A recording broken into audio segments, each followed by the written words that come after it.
ಅವನು ಹೆಗ್ಗಡವನ್ನೇ ಆಗಿಲ್ಲ, ಮತ್ತೆಂದ ಹೆಗ್ಗಡದಲ್ಲಿ ಹೊಡೆಯೋದು?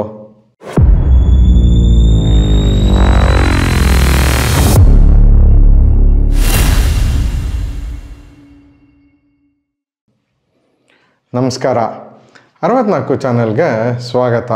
ನಾನು ಚಂದನ್. ನಮ್ಮ ಕಳೆದ ಸಂಚಿಕೆಯಲ್ಲಿ ಹುಲಿ ಪತ್ರಿಕೆ ಮತ್ತು ಅದರ ಸುತ್ತಮುತ್ತ ಇದ್ದ ಸಸ್ಪೆನ್ಸ್ ಬಗ್ಗೆ ತಿಳಿಸಿದ್ವಿ. ಆ ಪತ್ರಿಕೆನ ಬೇಸಾಗಿಟ್ಕೊಂಡು ಒಂದು ಫಿಕ್ಷನ್ ಸ್ಟೋರಿ ಕೂಡ ಬರೆದಿದ್ರು, ಅದೇ ಹುಲಿ ಪತ್ರಿಕೆ 1. ಅದ್ರ ಬಗ್ಗೆ ಕೂಡ ತಿಳಿಸಿದ್ವಿ. ಕಾಡಿಗೆ ಹೋದ ಸುಮಂತ ಮತ್ತು ಹುಲಿ ಪತ್ರಿಕೆಯ ಸಂಪಾದಕ ಇವರಿಬ್ಬರು ಸಿಗ್ತಾರಾ ಅನ್ನೋ ಪ್ರಶ್ನೆಗೆ ಇವತ್ತಿನ ನಮ್ಮ ಪುಸ್ತಕ ಪರಿಚಯದಲ್ಲಿ ಉತ್ತರನ ಕಂಡ್ಕೋಬೋದು. ನಾವು ಓದಿದ ವಿಭಾಗದಲ್ಲಿ ಇವತ್ತು ನಾವು ಪರಿಚಯ ಮಾಡ್ತಾ ಇರೋ ಪುಸ್ತಕ ಹುಲಿ ಪತ್ರಿಕೆ 2.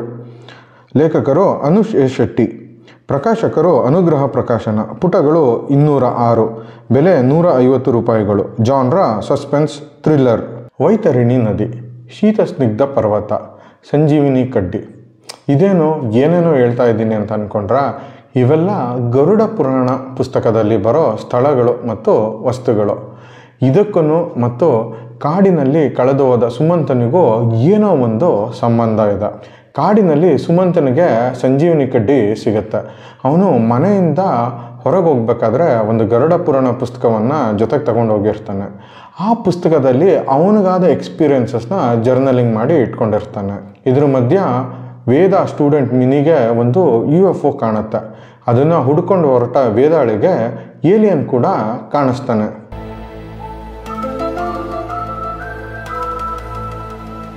ಇದೇನಿದು, ಹುಲಿ ಪತ್ರಿಕೆ ಹೋಗಿ ಏಲಿಯನ್ನು ಗರುಡ ಪುರಾಣ ಬಂದಿದೆ ಅನ್ಕೋತಾ ಇದ್ದೀರಾ?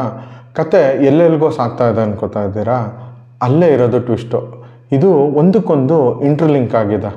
ಆ ಕತೆ ಏನು, ಆ ಕತೆಯಲ್ಲಿರೋ ಟ್ವಿಸ್ಟ್ ಏನು, ಹೇಗೆ ಇಂಟರ್ಲಿಂಕ್ ಆಗಿದೆ, ಇದನ್ನೆಲ್ಲ ನಾವು ಹೇಳಿಬಿಟ್ರೆ ನಿಮಗೆ ಪುಸ್ತಕ ಓದಬೇಕು ಅನ್ನೋ ಕುತೂಹಲನೇ ಉಳಿಯಲ್ಲ.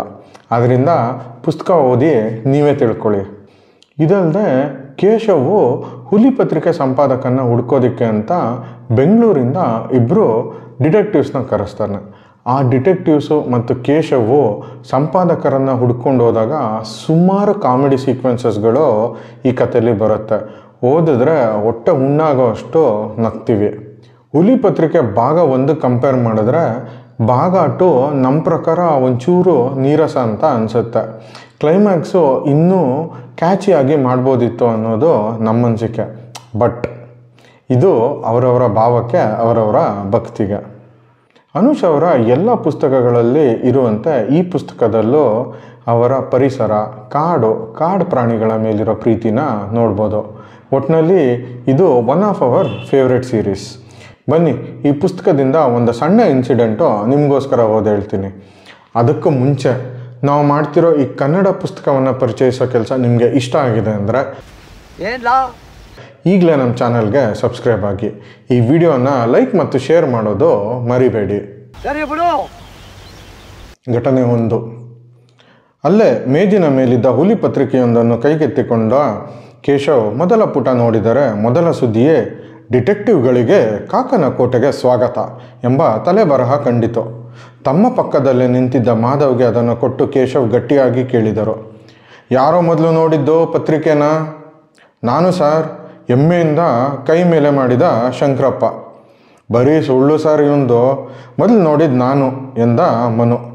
ಕುಡುಕರಲ್ಲಿ ಗಲಾಟೆ ಶುರುವಾಯಿತು. ನಮ್ಮ ಶಂಕರ ಸಾರ್ ಮೊದಲು ನೋಡಿದ್ದು? ಇಲ್ಲ ಸಾರ್, ನಮ್ಮನು. ನಿಮ್ಮ ಕೇರಳ ಬುದ್ಧಿ ತೋರಿಸ್ಬಿಟ್ರಲ್ರೋ, ನಿಮ್ಮ ಜನ್ಮಗೆ ನಾನು ಕಿತ್ತೋಗಿರೋ ಯಾಗ್ಡಾನ್ ಒಂಚೂರು ಸಗಣಿಲಿ ಹತ್ಕೊಂಡು ರಪ ಅಂತ ಹೊಡಿಬೇಕು. ಅವನಿಂದ ನಮ್ಮ ಕೇರಳಕ್ಕೆ ಬೋಯುವುದು, ಅವನು ಹೆಗ್ಗಡವನ್ನೇ ಆಗಿಲ್ಲ, ಮತ್ತೆಂದ ಹೆಗ್ಗಡದಲ್ಲಿ ಹೊಡೆಯುವುದು. ಇವತ್ತು ಅವನ ಬೋಟಿಗೆ ಇಳ್ತೇನೆ. ಅದೇನು ಕೀಳ್ತೀಯೋ ನೋಡ್ತೀನಿ ಬಾ. ಈ ಬೊಡೇಕ್ಲಿಗೆ ಮೊದಲು ಎಂಡ ಕೊಡೋದು ನಿಲ್ಲಿಸ್ಬೇಕು. ನಮ್ಮ ಎಂಡನ ಕುಡಿದು ನಮ್ಮ ಬೋಟಿನ ಕೀಳಕ್ಕೆ ಬರ್ತಾರೆ. ಇವನಿಗೆ ಈ ಸಾರಿ ಬರೀ ಪಂಚೆ ಇಲ್ಲ, ಇವನು ಚಡ್ಡಿ ಸಮೇತ ಬಿಚ್ಚಬೇಕು. ಬಂದು ಮುಟ್ಟಿ ಮಕ್ಕಳ. ಸಾರ್, ನಮ್ಮ ಶಂಕರನೇ ನೋಡಿದ್ದು. ಕುಡುಕರ ವಾದಗಳು ಪ್ರತಿಭಟನಾ ಸ್ವರೂಪ ತಾಳಿತು. ಕೇಶವ್ಗೆ ಮಾತೆ ಹೊರಡದೆ ಪೆಚ್ಚಾಗಿ ನಿಂತರು. ನಗುತ್ತಾ ನಿಂತಿದ್ದ ಚೈತನ್ಯನಿಗೆ ಕೇಶವರ ಮುಖ ಕಂಡು ಇನ್ನೂ ತಡೆ ಹಿಡಿಯಲಾಗಲಿಲ್ಲ. ಅವನು ಚಪ್ಪಾಳೆ ತಟ್ಟುತ್ತಾ ಜೋರಾಗಿ ನಗಲಾರಂಭಿಸಿದ. ಮಾಧವ್ ಕಣ್ಣು ನೀರಾಗುವಂತೆ ನಗತೊಡಗಿದ. ಇದನ್ನು ಕಂಡ ಕೇಶವ್ಗೂ ಒಮ್ಮೆ ನಗು ತಡೆಯಲಾಗದೆ ಅವರೂ ನಕ್ಕು ಬಿಟ್ಟರು. ಮತ್ತು ತಮ್ಮನ್ನು ತಾವು ಒತ್ತಾಯಪೂರ್ವಕವಾಗಿ ಗಂಭೀರಗೊಳಿಸಿ ಮಾತಾಡಿದರು. ಇನ್ ಕೇಸ್ ನೀವೇನಾದರೂ ಆಲ್ರೆಡಿ ಈ ಪುಸ್ತಕ ಓದಿದರೆ ನಿಮ್ಮ ಅನಿಸಿಕೆನ ಕಮೆಂಟ್ ಮೂಲಕ ತಿಳಿಸೋದು ಮರಿಬೇಡಿ. ಕಮೆಂಟ್ ಹಾಕಿದ್ರಷ್ಟೇ ಮಾತ್ರ ಯೂಟ್ಯೂಬ್ ಬಾಬಾ ನಮ್ಮ ವಿಡಿಯೋನ ಎಲ್ಲ ಕಡೆ ಸಿಗೋ ಹಾಗೆ ಮಾಡ್ತಾನೆ. ಇನ್ನೊಂದು ಪುಸ್ತಕದೊಂದಿಗೆ ಮುಂದಿನ ಸೋಮವಾರ ನಾವು ಬರ್ತೀವಿ. ಅಲ್ಲಿ ತನಕ ಓದಿ ಮರಳಾಗಿ.